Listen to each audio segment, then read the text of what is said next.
The project for today is organic fruit still life.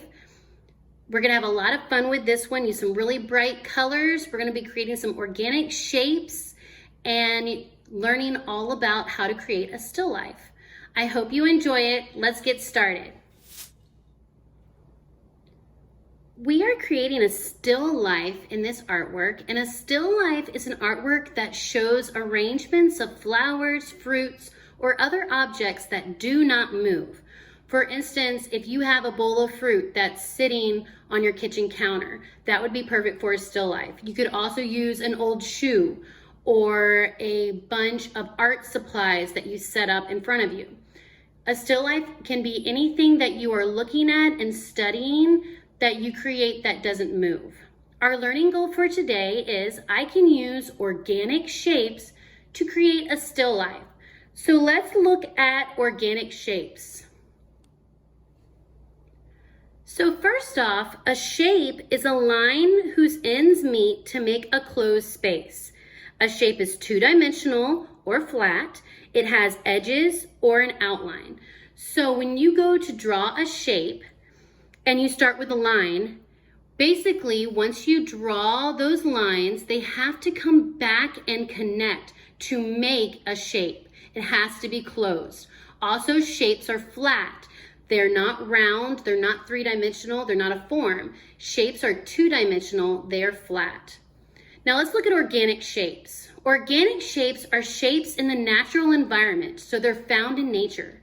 They're often created using uneven or curvy lines. So some examples of an organic shape would be a cloud. There really is no right or wrong way to draw a cloud. There's a lot of different clouds. When you look up in the sky, there really aren't two clouds that look the same. The same is said in a leaf. So if you went out and looked at a palm tree, a palm frond, does that leaf look a lot different than a maple leaf? Sure. Also, the last one is what we call freeform shapes or abstract shapes. Those are abstract. There's not really a subject matter for it. So it could be a paint splatter, it could be a blob, it could be a smear of paint. So any shape that there really isn't a name for would be one of those freeform shapes. Those again are very organic. They're very natural. They have lots of curves. So today we're going to be using our organic shapes to create a still life. The materials that we're using for this project are paper and pencil, and then the optional materials are crayons, colored pencils, and watercolor paints. I will be using the paper, pencil, a black crayon, and watercolor paints. If you do not have watercolor paints available, you could easily fill in the artwork using colored pencils or colorful crayons as well. So let's get started on our still life. So to begin this project, we're going to be using organic shapes. We're going to be creating some fruit in our still life. And we're going to be creating a watermelon, some blueberries, a strawberry, and maybe an orange or a lime slice. So to do that, we need to draw pretty large. We're going to start with the watermelon, which is going to take up a big piece of the paper. And then everything else that we do, we want to go big. So that's my tip for today. Also, I would sketch your lines lightly because you can change things as we go. So if you draw lightly, you'll be able to erase it. I'm drawing dark because I want you guys to see what I'm doing. So what I'm going to do is I'm going to start with a watermelon slice, and it's pretty simple to draw. All you have to do is draw a straight line and then a curved line, and I'm going to go big. So I want my watermelon slice to be here, and I am going to first draw a diagonal line, and I'm going to start near the edge of my paper, and I'm going to make it come all the way down to the middle. So right there, that takes up a good piece of my paper. Then to connect it, I'm just going to draw a curved line, kind of like a smile, that goes from one end to the other. This is going to be the watermelon slice. If it doesn't match up perfectly, just add that little extra bit to your line. So there's the watermelon. Now that takes up over half of my paper. The next thing I want to do, and to do this part, I may use something like a bowl, something that you can trace. You could also use a cup. I'm going to add a slice of grapefruit or orange or lime to this corner here. So I'm just going to add a big circle right down here at the bottom. And that's going to be the slice of orange or lime. For the next design, I'm going to be using circles, but I don't want them to be perfect, so I'm not tracing anything. I want to draw some blueberries, and I kind of want them to be large as well. I want to go big, and I'm probably going to do 3. And I'm just going to go above my watermelon slice, and I just want to design 3 blueberries, and I kind of want them to be kind of bumpy. I don't want them to be perfect.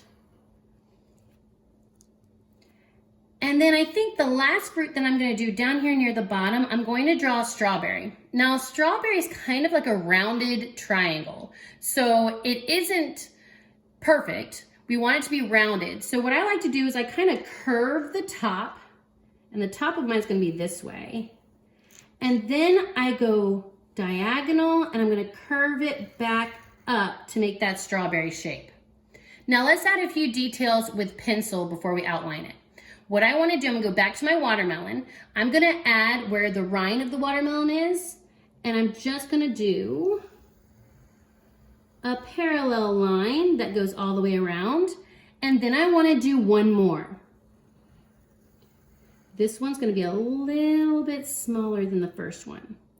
Now I am going to add some seeds in the watermelon. You could do that now, or you could wait until you do your black outline. I'm just going to wait. So there's my watermelon, pretty much finished. For my blueberries, I want to add a little stem on them. So I'm just going to add a little U on each one. That's going to be where the top is. And then maybe just like a little stem. Just a little curved line. Pretty simple. Then I'm going to go over to my strawberry. I'm going to be adding seeds later, just like with the watermelon, but I do want to add some green leaves on top. Now there's lots of different ways to do this. I am just going to add some zigzag lines and create some leaves for the strawberry. Now, for the slice of orange, there's no right way or wrong way to do this. Okay, what I like to do is first, I like to kind of find the middle point. And then I'm just going to create some V's, the letter V. And I'm going to go around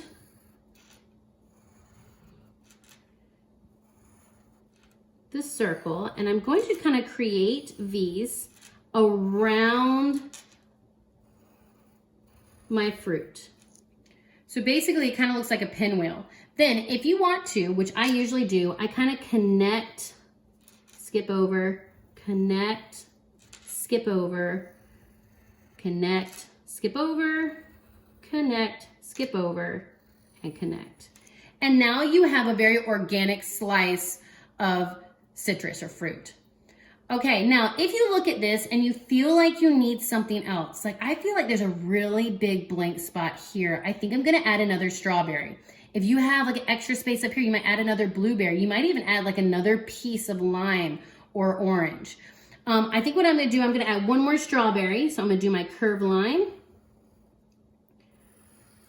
Do the little curved triangle, make sure the shape connects. And notice these shapes are not perfect. Everybody's is going to look different, and you want that. It's very organic. Fruit is something you eat. You can buy organic fruit. You can go pick organic fruit. So make sure that it's not perfect. If it's perfect, it doesn't look right. So I think now my composition looks good. The next step is going to be to outline with the black crayon, and I'm also going to add in the seeds. I'm going to speed this process up so you guys can see it quickly, and then we'll be ready for paint.